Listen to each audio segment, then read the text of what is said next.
ఒక చిన్న గ్రామం. ఆ గ్రామంలో రామయ్య అనే రైతు ఉండేవాడు.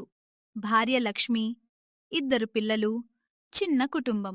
పేదరికమున్నా ప్రేమకు మాత్రం కొదవలేదు. ఆ సంవత్సరం వర్షాలు ఆలస్యంగా వచ్చాయి. రామయ్య అప్పుల బాధలో ఉన్నాడు. పంటలు కూడా సరిగా లేవు. ఒకరోజు ఉదయం ఆకాశం మొత్తం నల్లని మేఘాలతో నిండిపోయింది. మధ్యాహ్నం నుండి భారీ వర్షం మొదలైంది. గ్రామం మొత్తం తడిసిపోయింది. పిల్లలు మాత్రం ఆనందంతో వర్షంలో ఆడుకుంటున్నారు. ఇంట్లో లక్ష్మి పొయ్యి దగ్గర కూర్చొని ఈరోజు ఏం వండాలి అని ఆలోచిస్తోంది.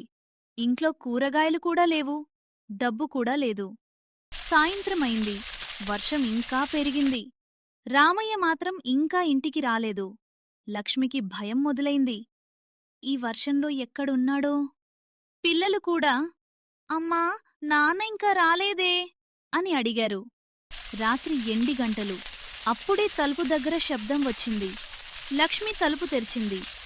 బయట పూర్తిగా తడిసిపోయిన రామయ్య నిలబడి ఉన్నాడు. చేతిలో ఒక సంచి. పిల్లలు పరుగెత్తుకుంటూ వచ్చారు. నాన్నా, ఏమి తెచ్చావు? రామయ్య నవ్వుతూ సంచి తెరిచాడు. అందులో పెద్ద పెద్ద చేపలు ఉన్నాయి.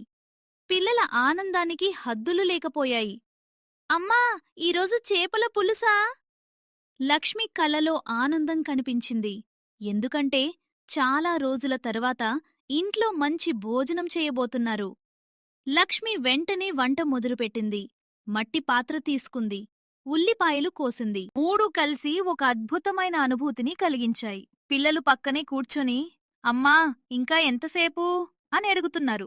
రామయ్య నవ్వుతూ ఆగండి బాబూ, మంచి వస్తువులకు కాస్త సమయం పడుతుంది అన్నాడు. అప్పుడే ఒక్కసారిగా కరెంట్ పోయింది. ఇంటంతా చీకటి. కాని వాళ్ల ఆనందం మాత్రం తగ్గలేదు. లక్ష్మి కిరోసిన్ దీపం వెలిగించింది. ఆ దీపం వెల్తుర్లో వర్షపు శబ్దం మధ్య చేపల పులుసు మరుగుతోంది.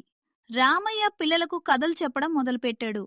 తాను చిన్నప్పుడు ఎలా చెరువులో చేపలు పట్టేవాడో, ఎలా వర్షంలో ఈదేవాడో చెప్పసాగాడు.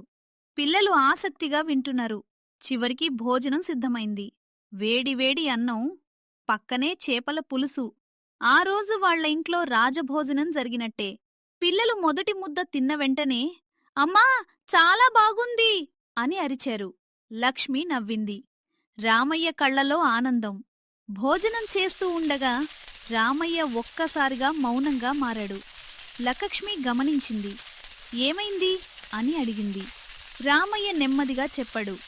ఈ చేపలు కొనడానికి చివరి 200 రూపాయలు ఖర్చు చేశాను. అది విని లక్ష్మి ఆశ్చర్యపోయింది. తన దగ్గర డబ్బు లేకపోయినా పిల్లలు సంతోషంగా ఉండాలి అనిపించింది అన్నాడు రామయ్య.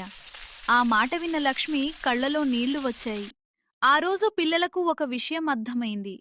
తండ్రి ప్రేమ అంటే ఖరీదైన బహుమతులు కాదు, కుటుంబం నవ్వు కోసం చేసే చిన్న త్యాగాలు. కొన్ని సంవత్సరాలు గడిచాయి. పిల్లలు పెద్దయ్యారు. ఉద్యోగాల కోసం నగరాలకు వెళ్ళిపోయారు. ఒకరోజు మళ్లీ అలాంటి వర్షం వచ్చింది. పెద్ద కొడుకు నగరంలో ఉన్నాడు. బయట వర్షం పడుతోంది. ఒక హోటల్లో చేపల పులుసు తింటున్నాడు. మొదటి ముద్ద తిన్న వెంటనే అతనికి చిన్ననాటి జ్ఞాపకం గుర్తొచ్చింది. కిరోసిన్ దీపం, అమ్మ వంట, నాన్న నవ్వు, ఆ వర్షపు రాత్రి అన్నీ కళ్ల ముందు కనిపించాయి.